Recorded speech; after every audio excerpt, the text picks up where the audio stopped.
En el corazón del poder español, en el Real Alcázar de Sevilla, nacía el 17 de noviembre de 1729, María Antonia Fernanda. Era la hija menor de Felipe V, el primer Borbón en el trono de España, y su formidable segunda esposa, Isabel de Farnesio. Su nacimiento no fue una simple alegría familiar. Fue un evento de Estado, la llegada de una nueva pieza al complejo tablero de la diplomacia europea. Desde su primer aliento, la vida de María Antonia estuvo definida por una palabra: deber. Creció inmersa en la atmósfera opresiva y rígidamente ceremonial de la corte española, un mundo donde cada gesto, cada palabra y cada mirada estaban codificados por una etiqueta inflexible. Su educación no buscaba cultivar una mente independiente, sino forjar a la consorte perfecta. Aprendió idiomas, música y danza, no como artes para el autodescubrimiento, sino como herramientas para el desempeño de su futuro papel en una corte extranjera. La religión no era solo una fuente de consuelo, sino un pilar fundamental de la imagen pública de una princesa virtuosa. Para una infanta de España, la reputación lo era todo. Era su dote más valiosa, el capital político que llevaría a su nuevo hogar. Cualquier desliz, cualquier rumor, no solo la mancharía a ella, sino que deshonraría a la corona española. Esta presión incesante, esta vigilancia constante desde la cuna, sembró en su interior las semillas de una profunda ansiedad. Aprendió a construir una fachada de serenidad y piedad, un escudo para protegerse del escrutinio implacable. Su obsesión por la reputación no nacería en el extranjero. Se forjó en los pasillos sombríos y silenciosos de los palacios de su infancia, donde aprendió que su supervivencia dependía de una imagen de perfección inquebrantable. A mediados del siglo XVIII, Europa era un mosaico de alianzas cambiantes. En este escenario, el reino de Cerdeña, gobernado desde Turín por la Casa de Saboya, era una potencia estratégica clave, un guardián de los pasos alpinos entre Francia e Italia. Para la España de los Borbones, asegurar una alianza con los Saboya era fundamental para contrarrestar la influencia austríaca en la península itálica. La herramienta para sellar este pacto fue, como era costumbre, una princesa. María Antonia Fernanda, con 20 años, fue la elegida para casarse con el heredero de Cerdeña, Víctor Amadeo, duque de Saboya. La noticia de su compromiso no fue una propuesta romántica, sino un decreto de Estado. Su destino había sido decidido en salas de consejo por hombres que nunca le preguntaron su opinión. Para la infanta, la promesa de Turín significaba el desarraigo. Implicaba abandonar la única tierra que conocía, a su familia, su idioma y las costumbres que habían moldeado su existencia. Se enfrentaba a la aterradora perspectiva de entrar en una corte extranjera, no como una invitada, sino como una figura central que sería juzgada desde el primer momento. La preparación para su partida fue un riguroso entrenamiento en el arte de la representación real. Cada detalle de su ajuar, cada lección sobre la genealogía de su nueva familia, estaba diseñado para asegurar una transición impecable. El matrimonio se celebró por poderes en Madrid, un acto solemne y despersonalizado que subrayaba la naturaleza puramente política de la unión. Su largo viaje a través de España y Francia hacia Turín fue más que un desplazamiento geográfico, fue una metamorfosis forzada, el despojo de su identidad como infanta española para asumir un nuevo y pesado manto. Su reputación ya no le pertenecía solo a ella. Ahora era el símbolo del honor de España en un reino extranjero. La llegada de María Antonia a la frontera del Piamonte en 1750 fue un espectáculo de poder y protocolo. Al cruzar al territorio de Saboya, fue recibida por su nuevo esposo, Víctor Amadeo, y su suegro, el rey Carlos Manuel III. Para la joven princesa, este primer encuentro era la prueba definitiva. Consciente de que cada uno de sus movimientos estaba siendo analizado, se comportó con una gracia y dignidad que impresionaron a la corte de Turín. Sin embargo, bajo la superficie de la pompa real, bullía la incertidumbre. La corte de Saboya, aunque sofisticada, era menos formal y más influenciada por la cultura francesa que la austera y ceremonial corte española. María Antonia se encontró en un mundo nuevo, con un idioma que dominaba pero que no era el suyo, y con costumbres que le resultaban extrañas. Este choque cultural inicial reforzó su determinación de controlar férreamente su entorno y su imagen. No podía permitirse un error, un paso en falso que pudiera ser interpretado como ignorancia, o peor aún, como una falta de respeto a sus nuevos anfitriones. Se aferró a la estricta religiosidad y al formalismo que había aprendido en España, como un ancla en un mar de incertidumbre. Su relación con Víctor Amadeo, aunque inicialmente formal, se desarrolló sobre una base de respeto mutuo y deber compartido. Pero fue su relación con el público y la corte lo que consumió su energía. Inició un proceso deliberado para construir su nueva identidad como duquesa de Saboya. Se convirtió en un modelo de piedad, modestia y deber. Su obsesión por la reputación se transformó en una estrategia de supervivencia.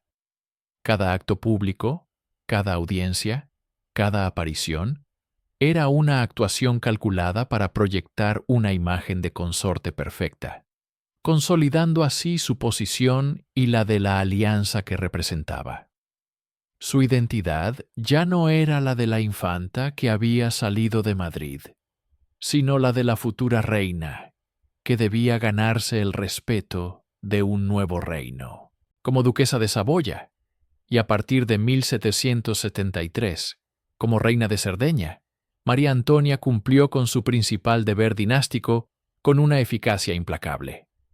Dio a luz a 12 hijos, asegurando la línea de sucesión de la Casa de Saboya con una abundancia que fue celebrada en todo el reino. Cada nacimiento era una victoria política, un refuerzo de su valor y su posición. Consolidada en su rol, comenzó a dar forma a la vida de la corte a su imagen y semejanza. Impuso una etiqueta más estricta, inspirada en el modelo español de su juventud, creando un ambiente de formalidad y orden que le proporcionaba una sensación de control. Su vida diaria era un ritual inmutable de deberes religiosos y ceremonias de Estado. Se convirtió en una importante mecenas de las artes, pero su patrocinio siempre estuvo guiado por la prudencia y la piedad. Favoreció la música sacra y la pintura religiosa, utilizando el arte no para la autoexpresión, sino como otra herramienta para proyectar una imagen de devoción y majestad. El Palacio Real de Turín y residencias como el pabellón de caza de Stupinigi florecieron bajo su influencia, pero siempre dentro de los límites de un gusto sobrio y regio. Estos fueron, en apariencia, los años de esplendor. La reina era respetada, incluso temida, por su seriedad y su inquebrantable sentido del deber. Sin embargo, bajo esta fachada de éxito real, su obsesión por el control y la reputación se intensificaba. Gobernaba su hogar y la corte con mano de hierro, vigilando la moralidad y el comportamiento de todos a su alrededor. Cualquier cosa que pudiera arrojar la más mínima sombra de escándalo sobre la familia real era sofocada de inmediato. Había construido una jaula dorada de perfección y ahora vivía como su guardiana perpetua, siempre vigilante, siempre temerosa de que una sola fisura pudiera derrumbar todo el edificio de su reputación, cuidadosamente construida. En los dorados y opulentos salones del Palacio Real de Nápoles, un frío helado comenzaba a filtrarse, uno que no tenía nada que ver con el invierno. Era el frío del miedo, que viajaba a través de cartas y mensajeros desde el norte, desde una Francia convulsa. Para la joven María Antonia, las noticias eran más que simples despachos diplomáticos. Eran crónicas de la desintegración del mundo que conocía. Cada relato sobre la creciente hostilidad hacia su tía, María Antonieta, y el rey Luis XVI era una punzada de terror personal. La revolución no era un concepto abstracto, sino una amenaza directa y familiar. Se hablaba en susurros en los pasillos. Se leían panfletos incendiarios que llegaban de contrabando. La reina María Carolina, su suegra y tía, obsesionada con el poder y el destino de su hermana, transformó la corte en un nexo de ansiedad y paranoia. María Antonia, aún en su adolescencia, fue una alumna forzosa en esta escuela del miedo. Aprendió a ver la multitud no como súbditos, sino como una bestia impredecible. Entendió que el linaje, la sangre azul que corría por sus venas, ya no era un escudo divino, sino una diana. La obsesión por la reputación aún no había florecido en ella, pero sus semillas se plantaban en un terreno fértil de pavor. Observaba a María Carolina luchar contra la marea de propaganda revolucionaria, y veía cómo la imagen pública de una reina podía ser destrozada, convertida en un monstruo a ojos del pueblo. La sombra de Francia se alargaba sobre Italia, y para María Antonia, esa sombra tenía la forma de un trono tambaleante y el sonido de una multitud enfurecida. El 21 de enero de 1793, el eco de una cuchilla al caer en París resonó en todos los palacios de Europa. La ejecución de Luis XVI fue un cataclismo, pero para la corte de Nápoles fue solo el preludio de una herida aún más profunda y personal. 9 meses después, la noticia que todos temían llegó como un golpe mortal. María Antonieta, la tía, la reina, el símbolo, había sido guillotinada. Para la joven María Antonia, este no fue un evento político. Fue la aniquilación de una figura familiar, el asesinato brutal de la mujer cuyo nombre compartía. El trauma fue inmenso y transformador. La guillotina se convirtió en más que un instrumento de muerte. Fue la materialización de la humillación absoluta, la culminación de una campaña de desprestigio que había convertido a una reina en la viuda Capeto, despojándola de su dignidad antes de quitarle la vida.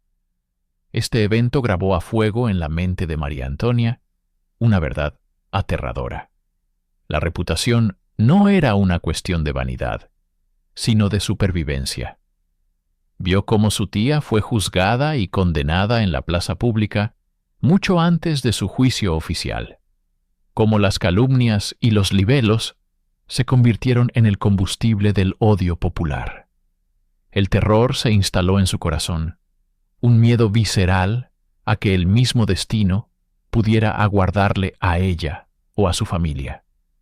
La obsesión por controlar su propia imagen no nació de la arrogancia, sino del más profundo de los traumas. Fue una reacción defensiva, un juramento silencioso, hecho sobre la memoria de su tía, de que nunca, jamás, permitiría que su nombre fuera arrastrado por el fango de la misma manera. El eco de la guillotina sería el metrónomo que marcaría el ritmo de su vida. Tras el trauma de la Revolución Francesa, María Antonia no tuvo tiempo de procesar su duelo en paz. La guerra de propaganda que había decapitado a sus tíos cruzó los Alpes y se instaló en su propio hogar. En Nápoles, los enemigos del trono borbónico, envalentonados por el ejemplo francés, adoptaron sus tácticas más viles. La calumnia dejó de ser un simple chisme de corte para convertirse en una sofisticada y letal arma política. Panfletos anónimos, caricaturas grotescas Y rumores maliciosos comenzaron a circular por las calles de la ciudad, apuntando directamente a la monarquía. El principal objetivo era su suegra, la reina María Carolina, retratada como una déspota intrigante y licenciosa, una imitación italiana de su odiada hermana. María Antonia, ahora princesa de Asturias por su matrimonio, observaba este asalto con una creciente sensación de pánico. Veía en tiempo real cómo se fabricaba el odio, cómo se envenenaba la mente del pueblo con mentiras diseñadas para erosionar la legitimidad de la corona. La experiencia fue una lección brutal y acelerada sobre el poder de la narrativa. Comprendió que la verdad era irrelevante cuando una mentira atractiva se propagaba lo suficiente. Este ambiente tóxico la obligó a vivir en un estado de alerta constante. Cada palabra, cada gesto, cada aparición pública era analizada por ella misma, con una minuciosidad febril, anticipando cómo podría ser torcida y utilizada en su contra. La obsesión por la reputación se estaba solidificando, pasando de ser un miedo abstracto a una estrategia de defensa activa. Ya no se trataba solo de honrar la memoria de su tía, sino de proteger su propio futuro, su propia cabeza. La batalla no se libraría en un campo militar, sino en el inestable terreno de la opinión pública. El miedo pasivo y la observación horrorizada solo podían durar un tiempo. En algún momento, en la quietud de sus aposentos, rodeada por el murmullo de las intrigas y el fantasma de la guillotina, María Antonia tomó una decisión. No sería una víctima pasiva. No esperaría a que las calumnias la alcanzaran en España, su futuro reino. Debía actuar. Debía tomar el control. Este momento crucial se materializó en la punta de una pluma. La primera carta no fue, por supuesto, la primera que escribió, pero sí la primera imbuida de esta nueva y febril misión. Su correspondencia con sus padres, Carlos IV y María Luisa de Parma, se transformó. Dejó de ser el intercambio de afectos filiales y noticias de corte para convertirse en su principal campo de batalla. En esas páginas, escritas con una urgencia casi desesperada, comenzó a construir meticulosamente su propia imagen. Cada línea era una pincelada en el autorretrato que quería proyectar. Una princesa devota, una esposa obediente, una mujer de moral intachable. Anticipaba posibles rumores, se defendía de acusaciones que aún no se habían hecho y presentaba su versión de los hechos antes de que nadie pudiera ofrecer otra. Estas cartas se convirtieron en su arma y su escudo. Eran un intento frenético de vacunar a la corte española contra el veneno de la propaganda que había visto destruir a su familia en Francia y amenazarla en Nápoles. Este fue el nacimiento tangible de su obsesión. La reputación ya no era algo que se poseía, sino algo que se construía, se defendía y se mantenía activamente, día tras día, carta tras carta. La joven princesa había encontrado su propósito, una guerra preventiva y perpetua por el control de su propia historia. Incapaz de controlar las corrientes de opinión en la corte de Turín, María Antonia de Borbón se refugió en la única arma que le quedaba, la pluma. Así comenzó una guerra silenciosa, una batalla librada no en los campos de Europa, sino en las páginas de innumerables cartas que cruzaban los Alpes con destino a Madrid. Su principal corresponsal y juez era su padre, el rey Carlos III. Para ella, él no era solo un monarca, sino el árbitro final de su honor, el único poder capaz de restaurar la reputación que sentía desmoronarse. Cada carta era una mezcla de súplica y autojustificación, un torrente de tinta cargado de angustia. En ellas se describía a sí misma como una víctima, una infanta de España leal y devota, asediada por una corte extranjera, que no comprendía ni respetaba su linaje. Acusaba a figuras anónimas, a facciones invisibles, de tejer una red de calumnias para socavar su posición y, por extensión, el honor de la corona española. Esta obsesión epistolar consumía sus días y sus noches. Se convirtió en una cronista de su propia miseria, detallando cada desaire, cada mirada fría, cada palabra que pudiera interpretarse como una ofensa. La correspondencia se volvió su obsesión central, una forma de ejercer control sobre una narrativa que se le escapaba de las manos. Sin embargo, esta guerra de papel tenía un efecto perverso. Mientras más escribía para defenderse, más se aislaba en su propia perspectiva, profundizando el abismo entre ella y su nuevo entorno. La tinta que debía ser su salvación se estaba convirtiendo lentamente en el veneno que alimentaba su paranoia, manchando no solo el papel, sino su propia paz mental. Para el mundo exterior, la vida de María Antonia como duquesa de Saboya y futura reina de Cerdeña era un sueño. Residía en palacios opulentos, vestía las sedas más finas y era el centro de una de las cortes más sofisticadas de Italia. Pero detrás de la fachada de bailes, banquetes y reverencias, la duquesa vivía en una prisión dorada. Cada pasillo del Palacio Real de Turín se sentía como el corredor de una celda, cada joya como el eslabón de una cadena. Su obsesión por la reputación transformó el lujo en una forma de tortura. Las damas de compañía asignadas para servirla eran, en su mente, espías que informaban de cada uno de sus movimientos. Las sonrisas de los cortesanos ocultaban, según ella, juicios y burlas. La estricta etiqueta de la corte, que en España era una segunda naturaleza, aquí se sentía como un conjunto de reglas arbitrarias diseñadas para hacerla tropezar y humillarla. Se sentía perpetuamente observada, un espécimen exótico bajo el microscopio de la nobleza piamontesa. Su esposo, Víctor Amadeo, aunque aparentemente afectuoso, parecía incapaz de comprender la profundidad de su tormento.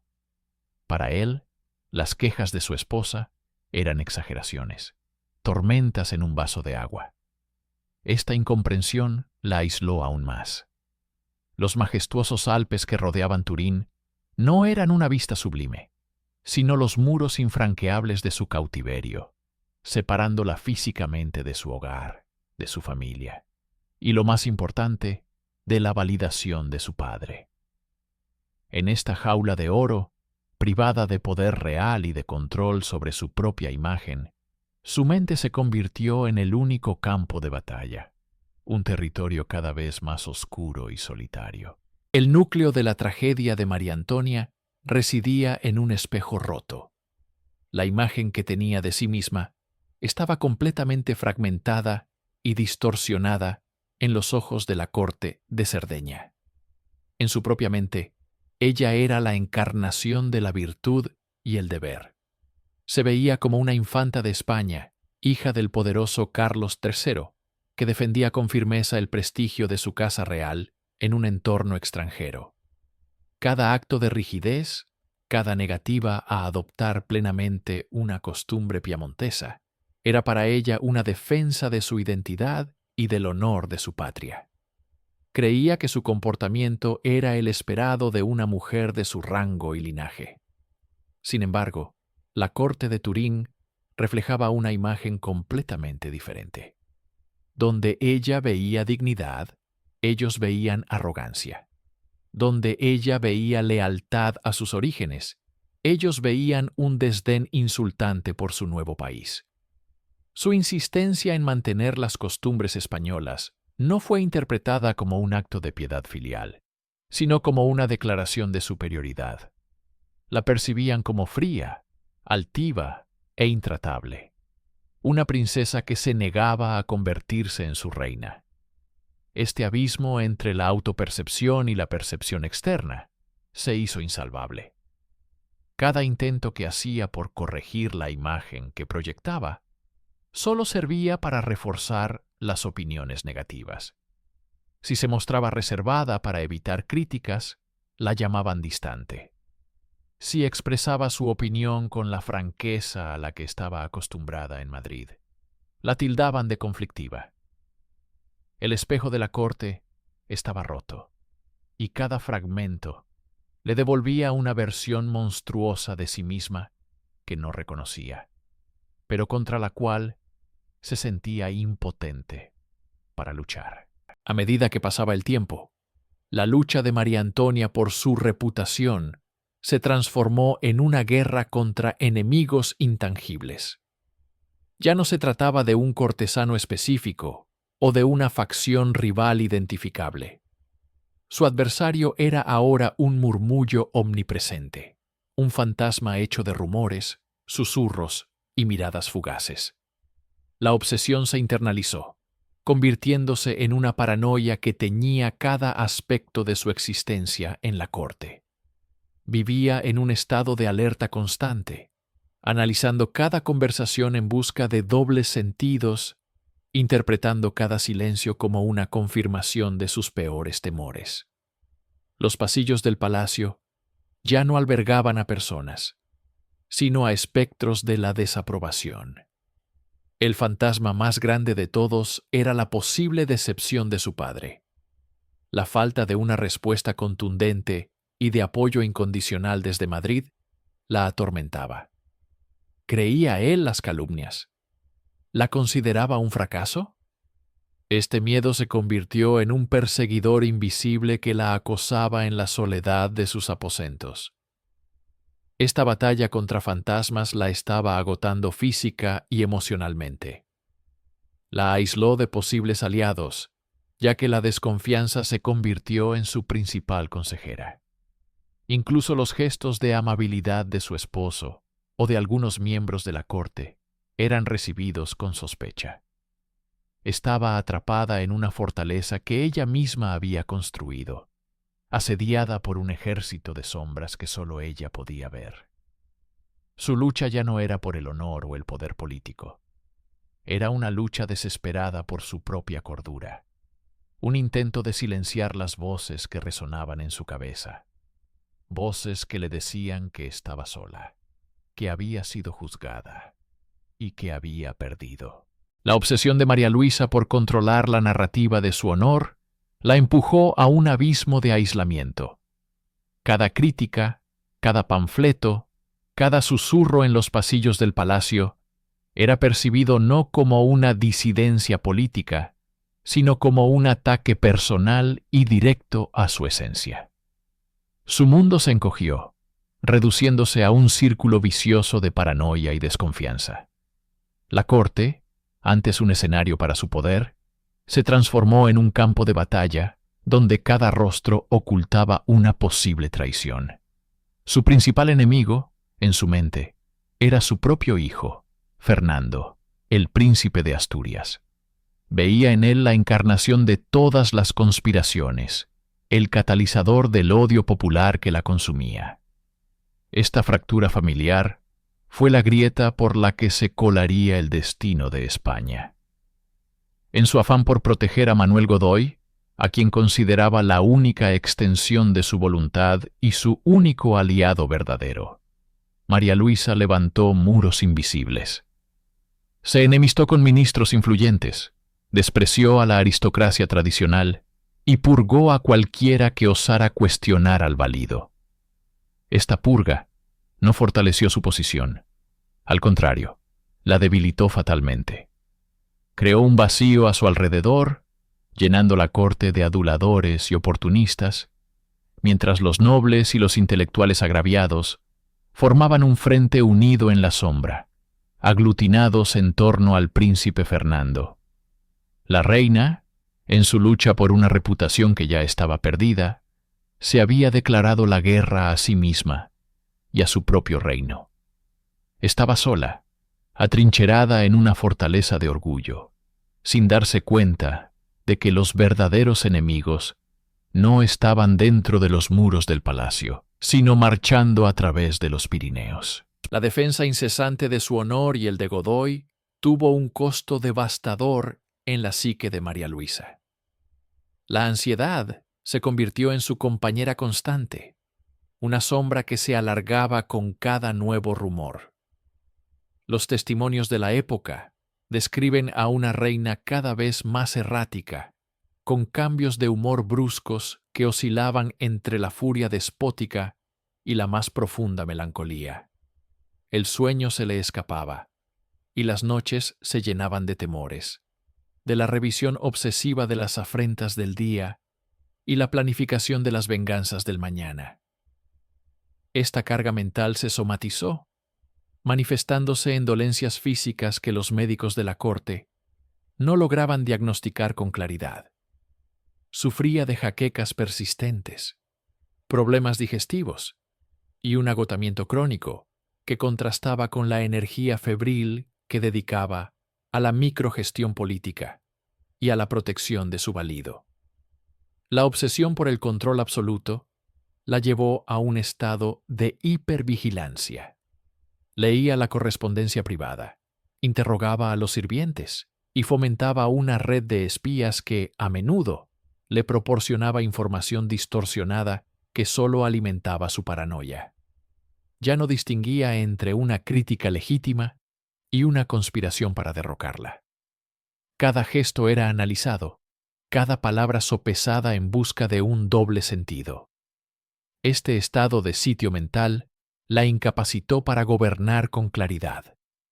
Sus decisiones, cada vez más impulsivas y emocionales, estaban dictadas por el miedo a la humillación y el deseo de castigar a sus enemigos. El honor, ese concepto abstracto por el que luchaba, se había convertido en una enfermedad que corroía su juicio y la arrastraba, junto con la monarquía española, hacia el precipicio. Mientras María Luisa libraba su guerra personal dentro de los confines de la corte española, un poder mucho mayor reorganizaba el mapa de Europa. Napoleón Bonaparte, emperador de los franceses, observaba con astucia la disfunción de la monarquía borbónica. La profunda división entre los reyes y su heredero, el príncipe Fernando, era la debilidad perfecta, una invitación abierta a la intervención. La obsesión de la reina por mantener a Godoy en el poder y aplastar el partido fernandino la cegó ante la amenaza real. Para ella, el enemigo era su hijo, no el emperador. Esta ceguera culminó en la firma del Tratado de Fontainebleau en 1807. Con la excusa de invadir Portugal, aliado de Gran Bretaña, Godoy, y por extensión, los reyes, permitieron el paso de las tropas francesas por territorio español. María Luisa vio en este pacto una doble victoria, un triunfo diplomático para su valido y un modo de reforzar su posición con el respaldo del hombre más poderoso de Europa. No podía estar más equivocada. Napoleón no tenía intención de ser un simple aliado. Sus ejércitos no estaban de paso. Estaban ocupando plazas estratégicas, tomando el control de las comunicaciones y las fortalezas. La presencia militar francesa en suelo español creció de forma alarmante, pero la atención de la reina seguía fija en las intrigas palaciegas. La conspiración de El Escorial, un intento fallido de Fernando por derrocar a Godoy, había ocurrido poco antes, reafirmando en la mente de María Luisa que la única amenaza residía en su propia sangre. La tormenta se estaba gestando sobre España, y la reina, absorta en su microclima de rencores y obsesiones, había dejado la puerta del reino abierta de par en par. El castillo de naipes, construido sobre la obsesión y la paranoia, se derrumbó en marzo de 1808. El evento que cristalizó el desastre fue el motín de Aranjuez. No fue una simple revuelta. Fue la explosión de años de resentimiento popular, hábilmente canalizado por la facción que apoyaba al príncipe Fernando. La multitud, enfurecida, no solo buscaba la cabeza de Manuel Godoy, a quien culpaban de todos los males del reino, sino también la humillación de la reina que lo protegía. Para María Luisa, fue la materialización de sus peores pesadillas. El sonido de la turba, asaltando el palacio de Godoy, era el eco de todos los insultos y calumnias que había soportado durante años. El miedo se apoderó de ella, un terror visceral no solo por su vida, sino por la aniquilación total de su autoridad y su honor. La escena fue caótica y humillante. Presionada por la violencia en las calles y la traición dentro de palacio, vio cómo su esposo, el rey Carlos IV, un hombre débil y superado por los acontecimientos, era forzado a abdicar. Y lo peor de todo, el trono pasaba a manos de su odiado hijo, Fernando VII. En un solo día, María Luisa lo perdió todo: el poder, la corona, la seguridad y, sobre todo, la batalla por su reputación. La victoria de su hijo era su derrota definitiva. El tormento, que hasta entonces había sido una batalla interna, se convirtió en una realidad tangible y brutal. El exilio era inminente. La reina, que había luchado con uñas y dientes por controlar cada aspecto de su imagen y su poder, ahora era una prisionera de los acontecimientos, despojada de todo y a merced del hombre que más despreciaba, su propio hijo. Roma, la ciudad eterna, se convirtió en el escenario final para una reina despojada de su corona, pero no de sus obsesiones. Para María Antonia, el exilio no fue un refugio, sino una prisión dorada. Alojada en palacios como el Palazzo Corsini, vivía rodeada de una magnificencia que solo servía para acentuar la crudeza de su pérdida. Los grandiosos frescos y las estatuas antiguas no eran más que testigos silenciosos de su decadencia. Su rutina diaria se convirtió en un ritual meticulosamente orquestado para combatir el vacío. Las mañanas se dedicaban a una devoción religiosa casi febril, una búsqueda de consuelo divino que se entrelazaba con su necesidad de control. Las misas, las oraciones y las visitas a iglesias eran su forma de imponer un orden en un universo que se había vuelto caótico. Sin embargo, los verdaderos gobernantes de su exilio eran los fantasmas de su pasado.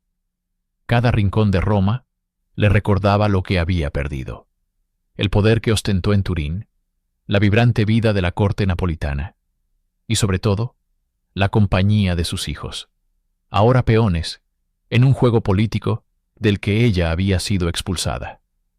Las noches eran su tormento. En la soledad de sus aposentos, la reina libraba batallas contra los recuerdos y las calumnias. La obsesión por su reputación, lejos de disminuir, se intensificaba en este aislamiento. Escribía cartas incansablemente, directivas a los pocos leales que le quedaban, intentando tejer desde la distancia una narrativa que la redimiera. Roma, con su historia de imperios caídos, era un espejo cruel. María Antonia caminaba entre sus ruinas sintiéndose una de ellas.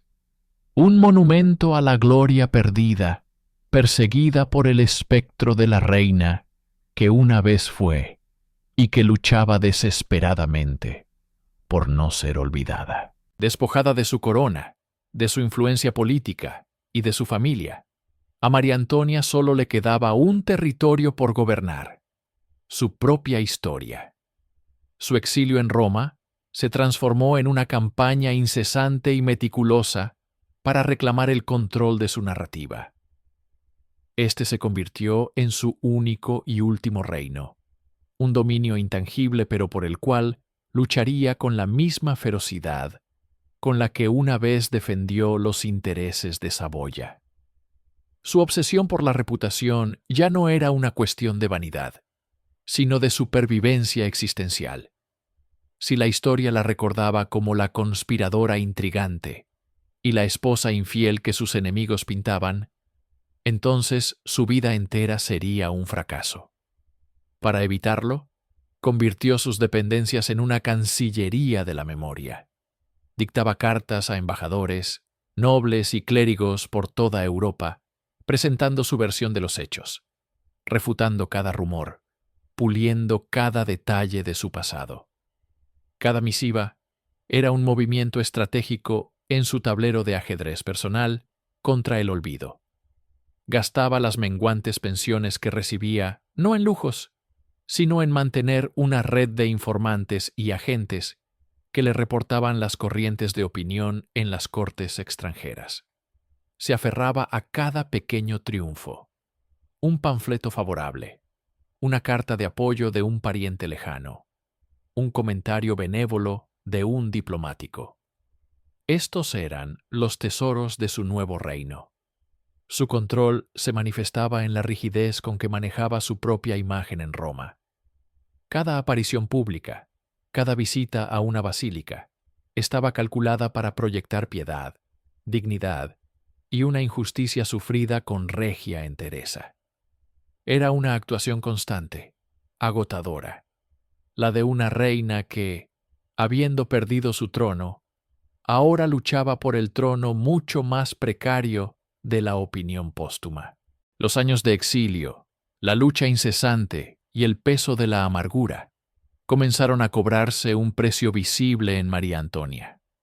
La energía febril que había dedicado a la defensa de su reputación dio paso a un lento y profundo agotamiento. Su salud, siempre frágil, se deterioró notablemente, reflejando la erosión de su espíritu. La reina que una vez intentó gobernar reinos ahora veía cómo su propio mundo se encogía hasta los confines de sus aposentos en el palacio romano. Su obsesión, lejos de desaparecer, mutó. Ya no era una campaña activa y estratégica, sino un monólogo interno, un tormento rumiante que la consumía en las largas horas de vigilia. Los fantasmas del pasado ya no eran meros visitantes. Se habían convertido en sus únicos y constantes compañeros. Conversaba con las sombras de sus hijos. Revivía las humillaciones sufridas en la corte de Turín y se enfrentaba una y otra vez a la figura de su marido, Víctor Amadeo, en el tribunal de su memoria. La religión, que había sido su herramienta de control y consuelo, se convirtió en su último refugio desesperado. Su piedad se volvió más intensa, más sombría. Buscaba en la absolución divina la exoneración que el mundo de los hombres le había negado. Su confesor se convirtió en el depositario final de sus justificaciones, el último oído al que podía presentar su caso, con la esperanza de un juicio favorable en el más allá. En sus últimos días, la lucha por la reputación terrenal pareció fundirse con una preparación para el juicio final. Se rodeó de reliquias y objetos sagrados, como si intentara construir una fortaleza espiritual contra el olvido y la condenación. La reina estaba siendo consumida no por la enfermedad, sino por el fuego de una obsesión que había ardido durante décadas, dejándola finalmente en cenizas, una figura trágica esperando el final en una tierra extraña. María Antonia de Borbón, infanta de España y reina de Cerdeña, murió en Roma en 1785, lejos de los reinos que había intentado gobernar y de la patria que la vio nacer.